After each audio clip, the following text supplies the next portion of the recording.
ఇప్పుడంతా అవార్డుల కోసమే చర్చలు.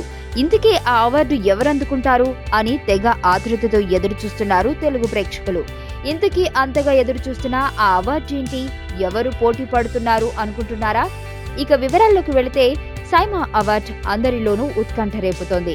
ఈ ఏడాది ఈ అవార్డు అందుకోవడానికి పోటీలో ఉన్న కథానాయకులు మహేష్ బాబు, ప్రభాస్, అల్లు అర్జున్, వాలంటేజ్, నాని ఉండగా ఈ అవార్డు ఎవరు అందుకుంటారా అని ఎదురు చూస్తున్నారు ఫ్యాన్స్. అయితే ఈ పోటీలో ఎన్టీఆర్ పేరు లేకపోవడంతో తారక్ ఫ్యాన్స్ బాగా నిరాశ చెందారు. కొందరైతే రెస్ట్ ఇన్ పీస్ సైమా అని కూడా సోషల్ మీడియాలో పోస్టులు చేస్తూ తమ బాధను వ్యక్తం చేస్తున్నారు. అయితే ఇప్పుడు ఈ పోటీలో ముందున్నారు మహేష్, ప్రభాస్. ఈ ఇద్దరికి ఇప్పుడు కాస్త అటు ఇటుగా గట్టి పోటీ ఇస్తున్నాడు అల్లు అర్జున్. తెలుగులో పాటు కేరళలో కూడా క్రేజ్ పెంచుకున్న ఈ స్టైలిష్ హీరోకి తెగ గుద్దుతున్నారట ఓట్లు.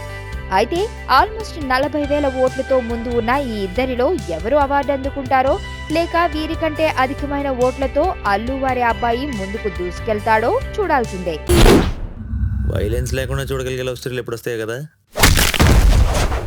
నీలో ఈ కోణం కూడా ఉందని నాకు తెలీదు. Adventure time. నిన్ను పెళ్లి చేసుకోవాలి, ఐశ్వర్య తెలివిగా చంపాలి. నాకు తెలిసి ఒక్కడే శత్రువు ఉన్నాడు. నేరం బయటపడే ఛాన్సే లేదు.